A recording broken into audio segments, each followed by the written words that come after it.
Hi, welcome to Project Geospatial. I'm Adam Simmons here at the GEOINT 2025 Symposium here in St. Louis, Missouri. This round I have the pleasure of talking to Will Clapperton of GDIT. Is that correct? Yes, sir. Awesome. Well, before we dive into GDIT, I just want to learn a little bit more about you. And how about we dive into your background a little bit? How did you get started in the industry? And what's your expertise? Sure.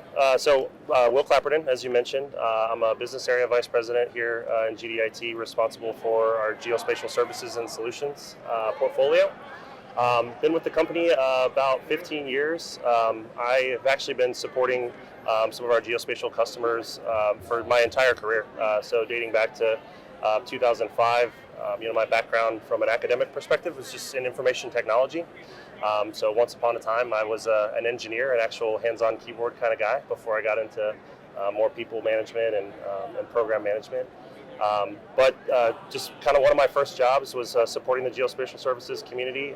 Kind of fell in love with the mission, the combination of IT and kind of what geospatial data can do for various missions, domestically, abroad.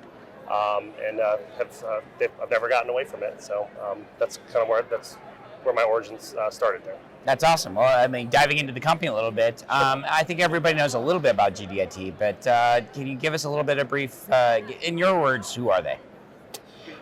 So GDIT, General Dynamics Information Technology, a big part of big General Dynamics, specifically focused on IT solutions and services. So big company, as you mentioned, about 30,000 people, organized into a couple of different divisions, federal and civilian, defense, like our military services, and then our intel and homeland security, which is kind of where my portfolio falls. So really whatever the customer's requirements are from an IT integration perspective, application development, machine learning, data center management, cloud management, GDIT is working on all of that for our customers. Awesome. Now you're at this conference showing some really, really interesting stuff this round, right? Thank you. Glad you like it? Yeah, well, I would like to learn a little bit more about it. I don't know if I like it yet. Okay. So can you tell me a little bit more about some of the examples that you're showcasing Sure. To exemplify the awesome work that you do at GDIT? Yeah, absolutely. So as a part of our demonstration of capabilities, we actually brought our Raven platform. So it's a big tactical looking truck. We're actually not in the vehicle business, but what we are in is taking any type of platform that a mission may call for, right? Missions don't typically happen at your headquarters, right? We're in St. Louis. There are a lot of analysts here, but points of need, points of interest, they're away from those locations. And so what we're really focused on is the type of capability that an analyst can count on from their headquarters kind of facility, that you get that same type of access to data, that same type of mission capability away from those flagpole locations and out to tactical edge locations. So Raven is an example of us, high performance computing capability in there, a data mesh that allows it to connect with multiple other nodes in a customer's enterprise, basically loaded up, fit for purpose, anywhere that the mission is occurring. Well, I need one of those. I feel like you need to change my Bronco into something like that, so I can I'd give you a good do quote. mobile video. Yeah, right? sure. Well, speaking of it, you recently had a lot of challenges, or at least helping the government out with, I believe, the Palisade fires, right? So did this vehicle have a major impact in maybe some of the work that you had to do with that? So that is the scenario that we've mocked up here, right? So this vehicle and other vehicles of its type, we actually do, our customers do use them to respond domestically to, unfortunate incidents, right? Hurricane responses, things of that nature where an area gets damaged and you need to effectively arm emergency responders with where can you go, where is damage, and where is the need the greatest.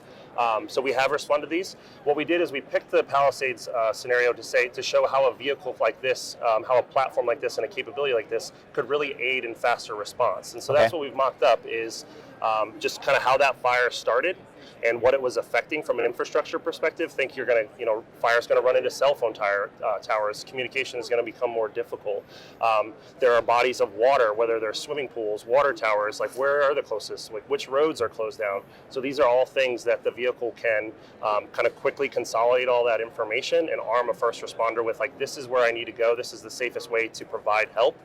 And when you think about a scenario like that, you can kind of translate that kind of domestic emergency response to other types of missions, right? Think combat support. Maybe the fire isn't because of an unfortunate wildfire incident. Maybe it's an area of conflict, and you need that same type of information, whether it's routes, population density, what the weather is like in those. These are all important pieces of information that boots on the ground, whatever that means for your scenario, really need access to at their fingertips. So it's not just about the vehicle itself. It's really not. Yeah. Within that vehicle, you have a lot of capabilities that can create products and services that GDIT really has expertise in building, correct? So that has to do with they taking advantage of some of your machine learning and AR capability, augmented reality capabilities too, correct? Yeah. Can you talk about a little bit of some of those and how it relates to the scenario that you just highlighted?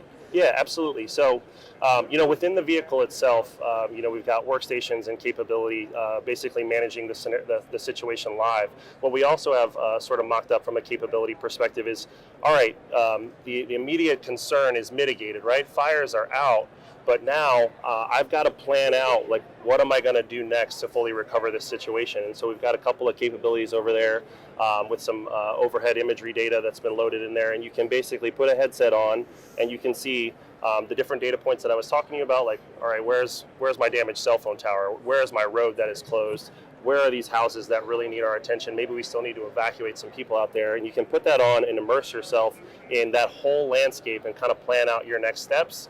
You can also share that information, saying, like, all right, I see that we really need to pay some attention to this localized area within this overall scenario, and highlight it, send that information back to the vehicle and your other responders that are in there, analyzing the best way to get you to that destination or what types of support you're going to need. And so they really go hand in hand, like, post damage assessment and immersing yourself in that scenario to kind of map out your next steps, sharing it back with the other people that are relevant to that response type of scenario.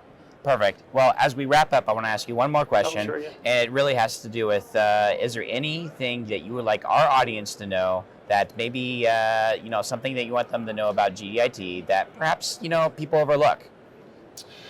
Gosh, I think that, IT is such a generalized term, and I think a lot of people think about, maybe you install servers in a tech center, or you deploy desktops to a workstation. But IT is so complex; it's so much a part of everyday missions, and that's really the things that we are most passionate about working on for our customers. Are these really close to the tactical mission and the tactical area of need? That's the most exciting thing that's going on with IT right now, and where we're really focused as a company. Great. And bonus question: what advice would you give to a young professional, maybe a young graduate coming out of college, about their career path, getting into maybe the stuff that you do today? What advice would I give? I think that if they're a technologist, right, which is where my roots are, just be a lifetime learner, right? Because our technology is going to continue to change. It has changed so much from 20 years ago when I started this thing. Just be prepared to, be dynamic, and some of these interesting problems will come from places that you don't expect. So just be ready to be dynamic and be a lifelong learner would be the biggest advice that I would give to anyone trying to get into our field. Perfect. Well, thank you for your time, sir, and giving us insights about who you are and who GDIT is and what you're doing with this amazing deployable vehicle that I wish I can own. So take you for a ride anytime. I'm going to take you up on that. No, be careful. So I'm Adam Simmons for Project Geospatial. Thanks for watching. Thanks for listening. And we'll talk to everybody next time. Thanks. Thank you. How do you feel?